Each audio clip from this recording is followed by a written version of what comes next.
Puji Tuhan. Shalom Bapak Ibu Saudara yang kasih dalam Tuhan. Saya harap suara saya dapat terdengar dengan jelas di Bapak Ibu Saudara.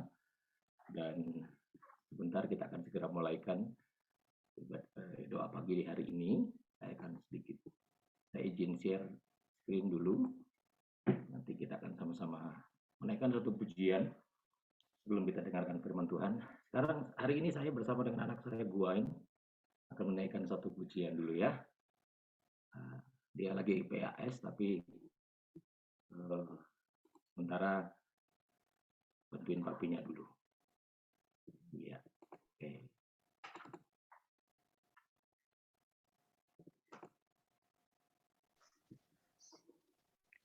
Ya.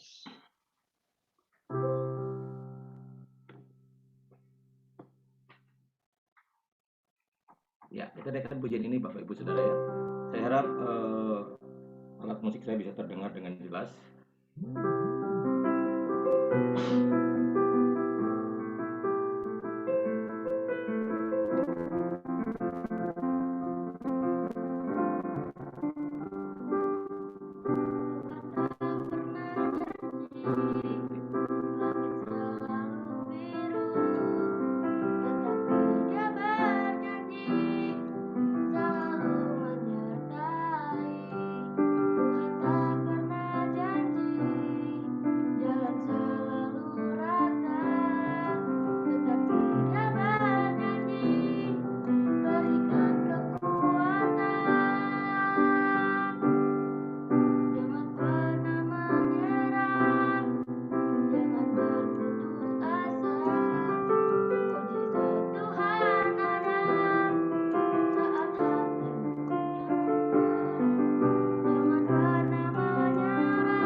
Langit selalu biru, tetapi Dia berjanji selalu menyertai.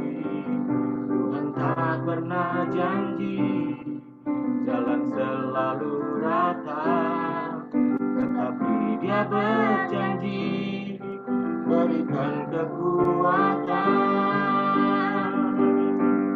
Jangan pernah menyerah, jangan berputus asa. Mujizat Tuhan ada saat hati menyembah.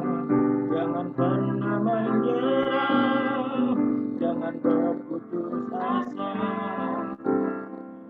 Tuhan ada, yang percaya.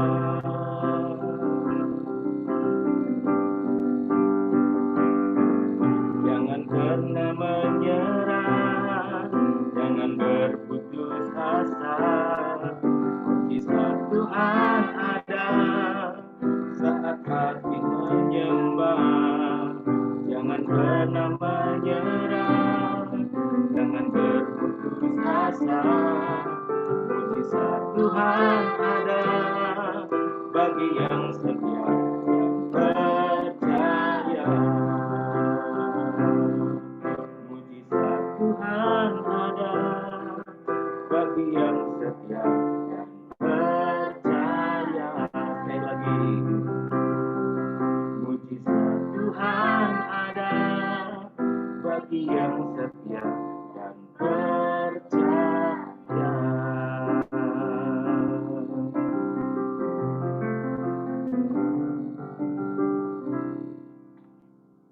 Terima kasih Tuhan Yesus. Ini janji Tuhan buat kami bahwa Engkau tidak pernah tinggalkan kami, Tuhan. Kami tidak boleh menyerah dengan setiap keadaan karena kami tahu kami tidak berjalan sendiri. Tuhan selalu ada buat kami, Tuhan. Terima kasih Bapa. Sebentar kami mau dengarkan firman Tuhan, urapi hamba-Mu dan urapi kami semua. Di dalam nama Tuhan Yesus Kristus kami menikmati firman Tuhan. Haleluya. Amin. Puji Tuhan, Bapak Ibu Saudara.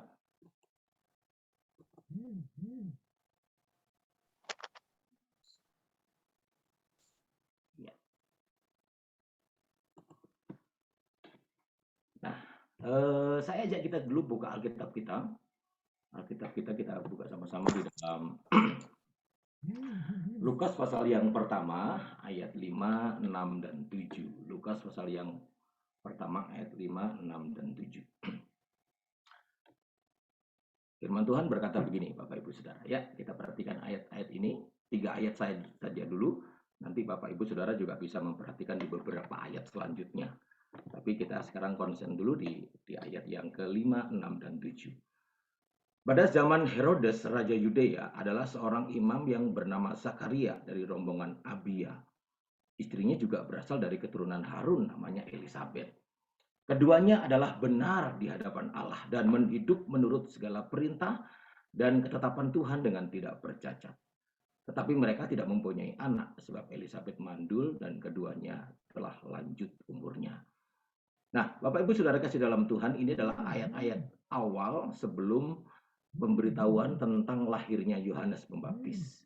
Kita tahu Yohanes Pembaptis orang tuanya adalah Zakaria dan Elisabet. Nah, sebelum pemberitahuan tentang kelahiran Yohanes Pembaptis yang mendahului kehadiran Tuhan Yesus Kristus untuk melayani dunia pada saat itu, kita tahu bahwa Zakaria dan Elisabet itu adalah sepasang suami istri yang pada hari-hari itu dia sedang mengalami satu situasi yang tidak nyaman lah, ya kan, tidak nyaman sampai di masa tuanya, sampai hari-hari di mana dia udah mulai putih rambutnya dan ternyata firman Tuhan menuliskan di sana Elisabet mandul dan keduanya telah lanjut usianya. Nah, Bapak Ibu Saudara kasih dalam Tuhan, sebelum kehadiran Yohanes Pembaptis yang mendahului pelayanan Tuhan Yesus Kristus di dunia ini, kita tahu bahwa di zaman-zaman itu Zakaria dan Elisabet sedang dalam kondisi di situasi yang sangat-sangat tidak ideal, Bapak Ibu Saudara. Tetapi kita tahu di sana dijelaskan bahwa dia tetap hidup benar di hadapan Allah menurut segala perintah dan ketetapan Tuhan dengan tidak bercacat. Berita akan kelahiran Sang Juru Selamat manusia yang didahului dengan peristiwa supranatural yang dialami oleh Zakaria dan Elisabet. Karena Zakaria dan Elisabet adalah pribadi pasangan suami istri yang sudah lanjut usianya.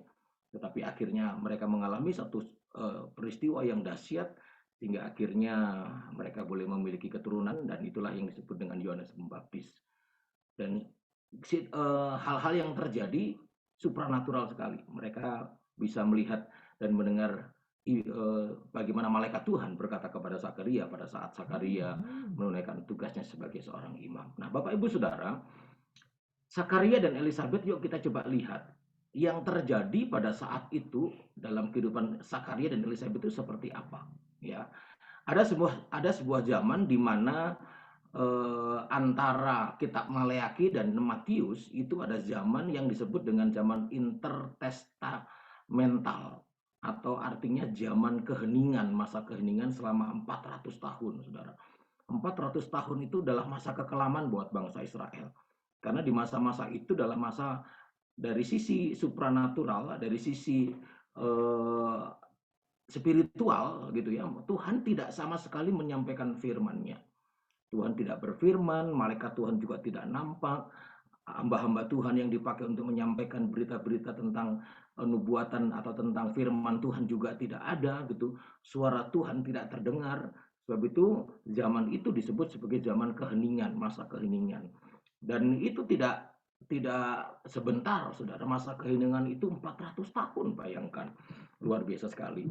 Dan belum lagi ada di zaman 400 tahun itu, 4 abad itu peristiwa-peristiwa besar terjadi kepada bangsa Israel secara umum, Saudara. Secara fisikly terjadi hal-hal yang dahsyat. Saya kutip ada beberapa saja, satu atau dua, yaitu pada zaman kurang lebih sekitar 167 sebelum Masehi, yaitu Antiochus Epiphanes. Dia seorang yang menjajah bangsa Israel pada waktu itu, keturunan dari Yunani. Dia mengekang kebebasan beribadah orang Yahudi. Jadi orang Yahudi terkekang sekali dengan peribadatannya di zamannya Antiochus Epiphanes, Saudara. Ia menyediakan sistem imamat dan menodai bait Allah. Ia mencemarinya dengan binatang haram dan mendirikan sebuah altar berhala, saudara. Periode selanjutnya telah peristiwa itu diwarnai perang, kekerasan, dan pertikaian. Itulah yang terjadi sebelum atau 167 tahun gitu ya, sebelum akhirnya Yesus dilahirkan. Saudara, itulah kondisi yang terjadi. Kemudian masih ada lagi, saudara, saya ikut dua saja. Sekitar tahun 63 sebelum Masehi, ada Jenderal Popoi dari Roma menaklukkan Palestina, menaklukkan tanah perjanjian. Seluruh Yudea berada dalam kekuasaan kekaisaran Romawi. Nah, disitulah mulailah Romawi menguasai, dan kemudian apa yang terjadi? Terjadilah pemungutan pajak, terjadilah penjajahan itu sampai pada zamannya Zakaria dan Elizabeth. Nah, saudara bisa bayangkan apa yang terjadi dalam kehidupan bangsa Israel secara menyeluruh, secara umum, termasuk di dalamnya Zakaria dan Elizabeth pada saat itu sedang mengalami situasi yang tidak mengenakan. Zakaria dan Elizabeth, bayangkan mereka hidup dan melayani Tuhan di zaman yang sangat-sangat tidak nyaman, yaitu di masa keheningan 400 tahun, karena Tuhan tidak berfirman atau menampakkan dirinya. Zakaria dan Elizabeth hidup dan melayani Tuhan di dalam kondisi yang tidak ideal, saudara. Tidak sesuatu yang, bukan merupakan sesuatu yang enak buat dia. Tetapi Alkitab menuliskan dia tetap hidup dalam Tuhan. Bangsa Israel pada umumnya sedang mengalami krisis multidimensi. Bukan cuma satu bagian saja dalam peribadatan, tapi berbagai ekonomi juga mereka mengalami. Bagaimana mereka harus membayar pajak dan lain sebagainya yang mengekang kehidupan mereka. Sehingga akhirnya muncullah pemungut cukai, orang-orang yang berkhianat lah dalam tanda kutip. Muncullah keadaan-keadaan di mana mereka sangat-sangat tidak nyaman. Bahkan mereka berseru, kapan pemberontak, kapan pengalaman yang seperti ini, penjajahan yang seperti ini akan berakhir. Bahkan saudara perlu tahu bahwa ketika Yesus naik ke surga, yang ditanyakan oleh murid-muridnya pada waktu itu, kapan engkau memulihkan kerajaan bagi Israel? Karena ternyata hari-hari itu, saat-saat itu, mereka sedang mengalami krisis yang sangat-sangat luar biasa. Belum lagi secara spesifik, Zakaria dan Elizabeth sedang mengalami pergumulan rumah tangga yang luar biasa. Karena mereka tidak memiliki keturunan. Mereka tidak punya anak dan itu dianggap sebuah aib, saudara. Bayangkan di tengah-tengah kondisi yang sosial politik pada saat itu, secara umum kondisinya bangsa Israel seperti itu, tapi secara khusus lagi, lebih spesifik lagi, keluarga mereka sedang dalam pergumulan. Karena hari lepas hari, mereka didapati tidak memiliki keturunan, dan itu sudah merupakan sebuah aib. Tapi puji Tuhan, Bapak Ibu Saudara, dalam kondisi yang seperti itu, Alkitab menuliskan bahwa Zakaria dan Elizabeth tetap konsisten hidup benar di hadapan Allah. Alkitab menuliskan bahwa dalam kondisi yang tidak nyaman, dalam kondisi yang berat sekalipun, Zakaria dan Elizabeth tetap antusias melakukan firman Tuhan. Saudara bisa bayangkan, tidak punya dalih sedikit pun, tidak punya alasan sekuat apapun yang menghalangi Zakaria dan Elizabeth untuk tetap hidup taat melakukan firman Tuhan. Wah, keren. Luar biasa, bukan? Dan lebih dahsyat lagi, Zakaria dan Elizabeth, walaupun dia punya pergumulan yang berat, tidak memiliki keturunan, bayangkan. Dianggap suatu aib yang besar, tetapi dia tetap setia melayani Tuhan. Walaupun dalam kondisi yang sangat-sangat bergumul, ternyata situasi dan keadaan pada saat itu sama sekali tidak mempengaruhi Zakaria dan Elizabeth untuk tetap melayani Tuhan. Bapak Ibu Saudara, wah, dari sini aja kita sudah dapatkan banyak sekali hal-hal yang bisa menguatkan kita. Masihkah kita tetap konsisten hidup dan benar di hadapan Allah, meskipun hari-hari ini sedang mengalami kegoncangan? Apakah kita tetap antusias melakukan firman Tuhan di tengah-tengah godaan-godaan dunia yang seringkali menggocok kita sehingga kita didorong, dipaksa untuk tidak melakukan firman Tuhan demi keuntungan jasmania, demi kenikmatan duniawi. Kita digocok dengan kondisi seperti itu. Masih tetapkah kita hidup melakukan firman Tuhan? Bahkan masih tetapkah kita melayani Tuhan walaupun situasi dan kondisinya tidak sedang dalam kondisi yang nyaman? Gereja kita tidak ideal memang, saudara. Apakah kita tetap mau melayani Tuhan di gereja kita? Nah, itulah yang Tuhan mau tetapkan kepada kita semuanya. Nah, Sakira dan Elizabeth adalah pribadi yang tetap dalam konsisten, tetap antusias, tetap setia. Saudara, hidup dalam kebenaran atau menghidupi firman itu tidak berarti kita terbebas dari pergumulan hidup, saudara. Ketika kita taat, ketika kita setia, ketika kita berharap penuh benar-benar sama Tuhan, bukan berarti kita terbebas dari pergumulan. Bukan berarti kita terbebas dari yang namanya persoalan-persoalan hidup, saudara. Hidup dalam kebenaran itu bukan berarti doa kita selalu dikabulkan dengan cepat, saudara. Seperti efek cabai. Saudara tahu efek cabai. Saat itu Anda makan cabai, saat itu juga Anda kepedesan. Betul? Ada banyak orang berpikir bahwa kalau hari ini aku berdoa, aku mau hari ini juga aku dijawab doa. Orang yang hidup dalam kebenaran itu harus tahu bahwa tidak selalu seperti itu. Ada kalanya Tuhan berikan tepat. Saat itu juga kita minta dia kabulkan. Tetapi ada saatnya Tuhan izinkan proses demi proses terjadi. Bahkan kita percaya timingnya Tuhan itu selalu yang terbaik. Nah, hidup dalam kebenaran itu artinya memiliki hati yang rela untuk dibentuk seperti Sakaria dan Elizabeth. Dia tetap mau dibentuk oleh Tuhan. Hari lepas hari, waktu lepas waktu. Kesulitan demi kesulitan. Persoalan demi persoalan. Kondisi-kondisi yang tidak nyaman.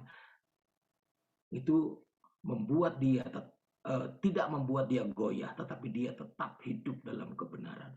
Jadi orang yang hidup dalam kebenaran itu artinya memiliki hati yang rela untuk mau dibentuk, diproses oleh Tuhan.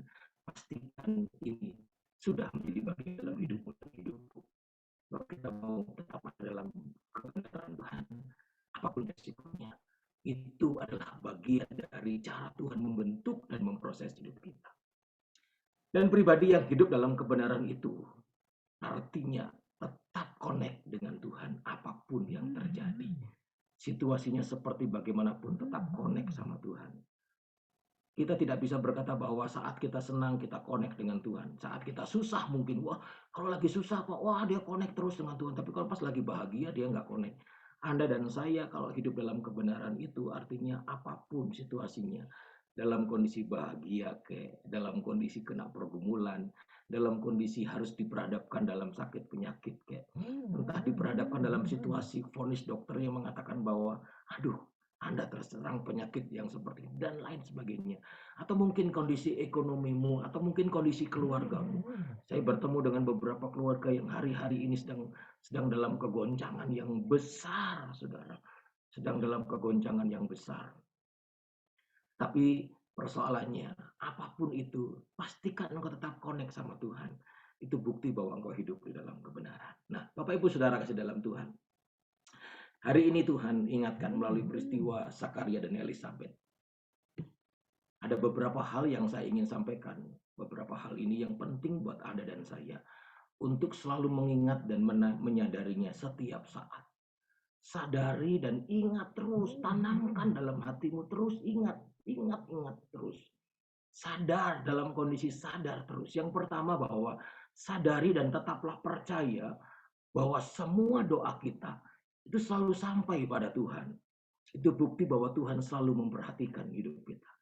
Sakaria dan Elizabeth pada saat itu kita tahu bahwa dia tidak memiliki keturunan, tetapi dia tidak pernah berhenti berdoa, Bapak Ibu Saudara. Dia selalu berdoa, selalu berdoa. Bahkan kalau saudara baca di ayat ke-13, tetapi malaikat itu berkata kepadanya, jangan takut hai Sakaria, sebab doamu telah dikabulkan. Artinya bahwa hari-hari lepas hari nggak pernah berhenti buat mereka.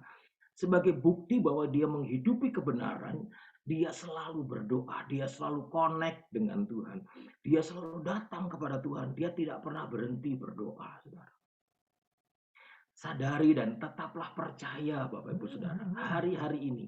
Tetaplah percaya apapun kondisinya. Tetaplah bawa semuanya dalam doa. Berdoa dan berdoalah. Ingat baik-baik, setiap kata-kata yang keluar dari doamu itu sampai ke telinga Tuhan. Tuhan tidak pernah tertidur. Gusti mboten sari. Tuhan tidak pernah tertidur. Dia tidak pernah lalai. Dia tetap ingat, dia dengar setiap seruan doa kita. Dia selalu dengar setiap seruan. Bahkan firman Tuhan katakan, ketika engkau berdoa sambil meneteskan air matamu ditampung di kirbatnya Tuhan. Engkau berdoa dengan penuh kesungguhan. Engkau berdoa dengan penuh hati yang hancur. Engkau berdoa meneteskan air mata. Bahkan dalam hadirat Tuhan engkau menyembah Tuhan dan gak pernah berhenti rasanya air mata itu tertumpah, saudara. Ingat baik-baik. Tuhan tidak pernah tidur, saudara. Sadari bahwa waktu Tuhan pasti yang terbaik.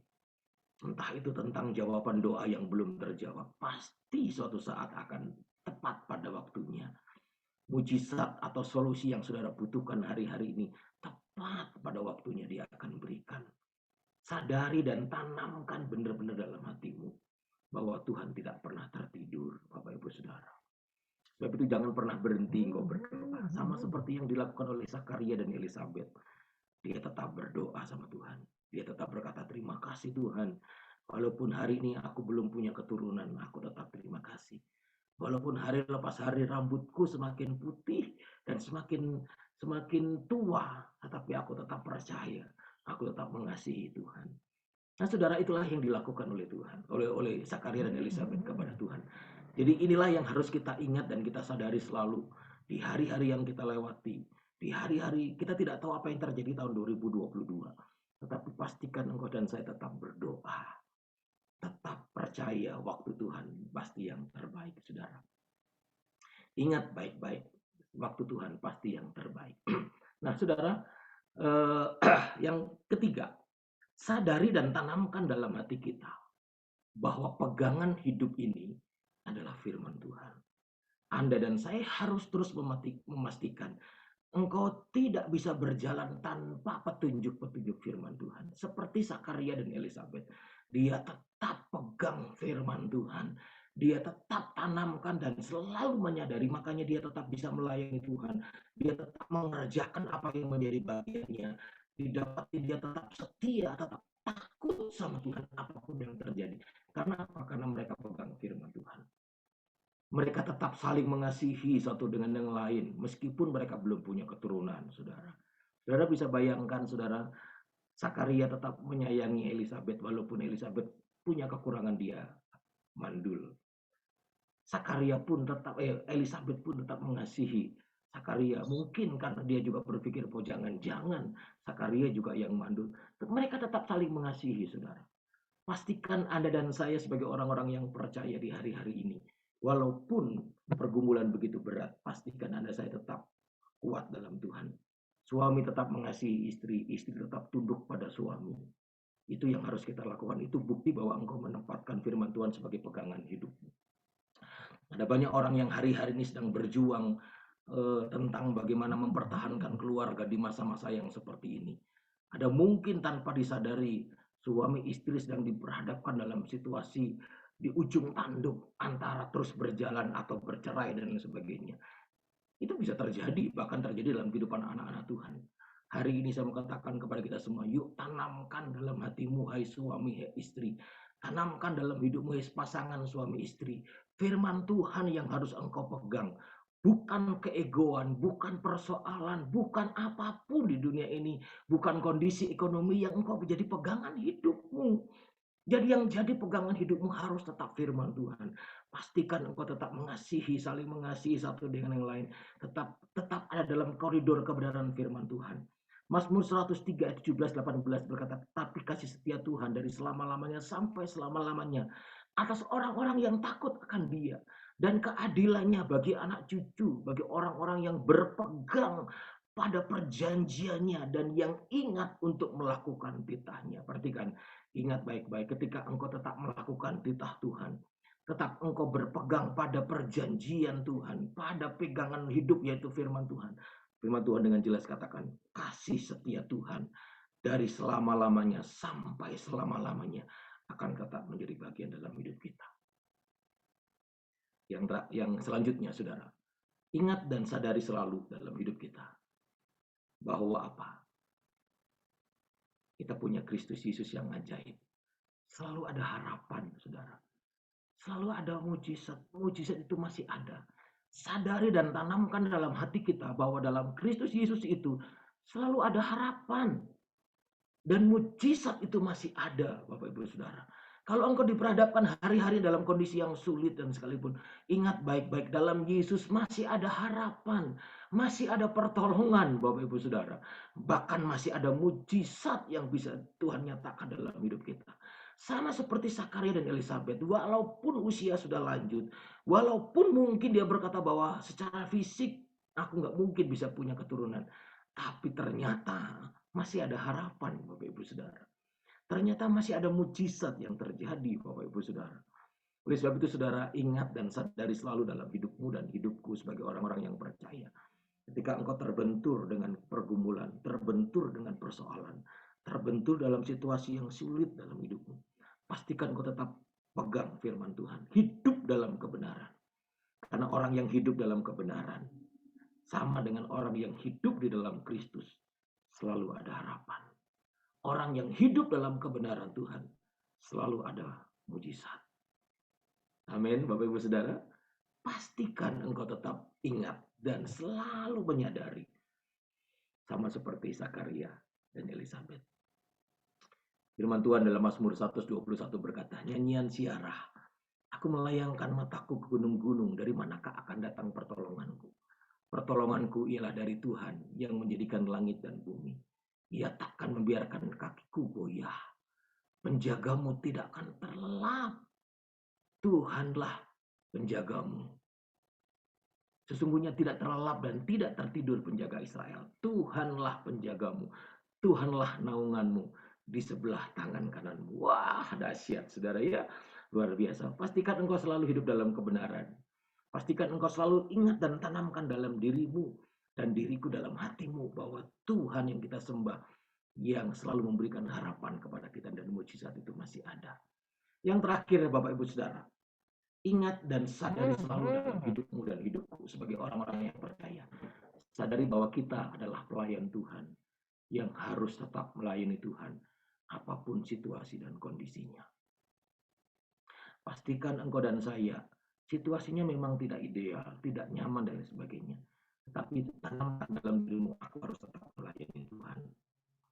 Aku dipanggil untuk melayani Tuhan. Aku adalah hamba-hamba Tuhan. Aku harus tetap melayani Tuhan. Sama seperti Sakaria dan Elizabeth. Dia tetap melakukan tugasnya melayani Tuhan walaupun dalam kondisi yang tidak ideal. Dalam kondisi yang tidak nyaman. Sadari dan ingat terus selalu dalam hidupmu bahwa Anda dan saya adalah pelayan-pelayan Tuhan yang harus tetap melayani Tuhan apapun situasi dan kondisinya. Janganlah hendaknya kerajinanmu kendor, tetapi biarlah rohmu menyala-nyala dan melayanilah Tuhan. Itulah yang dikatakan firman Tuhan Roma 12 ayat 11. Sebab itu Bapak Ibu Saudara, hari ini kita sama-sama diingatkan oleh Tuhan. Yuk sadar baik-baik. Sadari baik-baik. Jangan pernah engkau berhenti berdoa. Ingat dan sadari bahwa Tuhan punya waktu dan waktunya pasti yang terbaik. Ingat dan selalu menyadari dalam hidupmu dan hidupku bahwa selalu ada harapan bersama dengan Tuhan. Selalu ada pertolongan dengan Tuhan. Ingat baik-baik dan selalu sadari bahwa Anda dan saya adalah pelayan-pelayan Tuhan, hamba-hamba Tuhan. Pastikan engkau selalu dalam kondisi melayani Tuhan sampai Yesus datang pada kali yang kedua. Puji Tuhan, kiranya Tuhan Yesus memberkati dengan kebenaran firman Tuhan ini. Saya tidak tahu apa yang terjadi dalam kehidupan Bapak Ibu Saudara hari-hari ini. Apakah engkau mulai berkata, aku mau menyerah Tuhan, aku mulai begini. Tapi pastikan Anda punya Tuhan yang ajaib. Tetaplah hidup dalam kebenaran walaupun apapun situasinya. Sama seperti Sakaria dan Elizabeth. Kita punya Tuhan yang ajaib. Mari tundukkan kepala Bapak Ibu Saudara. Kita mau datang kepada Tuhan. Bapa di dalam surga, kami mau responi firman Tuhan hari ini Tuhan. Kami percaya kami punya Tuhan yang ajaib dan luar biasa. Kalau Sakaria dan Elizabeth saja tetap mau hidup dalam kebenaran walaupun situasinya tidak ideal buat dia. Tidak nyaman secara jasmani. Tapi hari ini Tuhan, sesungguhnya hari ini kami juga mau menjadi pribadi yang ingat dan selalu sadar Tuhan. Bahwa kami harus selalu hidup dalam kebenaran apapun yang terjadi. Karena sesungguhnya ketika kami hidup di dalam kebenaran-Mu ya Tuhan, kami dibawa untuk mengerti dan menyadari, mengingat selalu bahwa setiap doa-doa kami selalu sampai kepada Tuhan. Dan kami selalu mengingat bahwa di dalam Tuhan, waktu Tuhan itu pasti yang terbaik buat kami. Kami harus selalu mengingat dan menyadari setiap waktu dalam hidup kami, bahwa Allah yang kami sembah adalah Allah yang ajaib, Allah yang luar biasa. Allah yang sanggup melakukan segala perkara lebih dari apa yang kami pikirkan maupun doakan. Dan kami harus tanamkan dalam diri kami sebagai orang-orang yang percaya bahwa di dalam Yesus selalu ada harapan. Di dalam Yesus selalu ada pertolongan, selalu ada mujizat. Kami yakin dan kami percaya itu tergenapi. Dan sebab itu ya Tuhan, kami mau tetap setia kepada Tuhan. Kami mau tetap berdoa. Kami mau tetap melayani Tuhan. Kami mau tetap hidup dalam kebenaran apapun yang terjadi. Sebab itu ya Tuhan, kalau ada di antara kami yang sedang bergumul dengan pergumulan, persoalan, sakit, penyakit apapun, hari ini kami sedang berdoa. Hari kami ini kami ada di dalam hadirat Tuhan. Kami percaya setiap doa-doa kami didengar oleh Tuhan. Dan tepat pada waktunya, Engkau akan nyatakan kuasa-Mu, mujizat-Mu, bahkan hal-hal yang lebih dari apa yang kami pikirkan terjadi atas kami. Terpujilah nama-Mu, kami terima firman-Mu dan kami akan masuk lebih dalam untuk kami boleh menikmati hadirat Tuhan dalam penyembahan, pujian kepada Tuhan, serta dalam setiap doa-doa yang kami naikkan kepada Tuhan. Karena setiap doa-doa kami itu sampai kepada Tuhan. Di dalam nama Tuhan Yesus Kristus.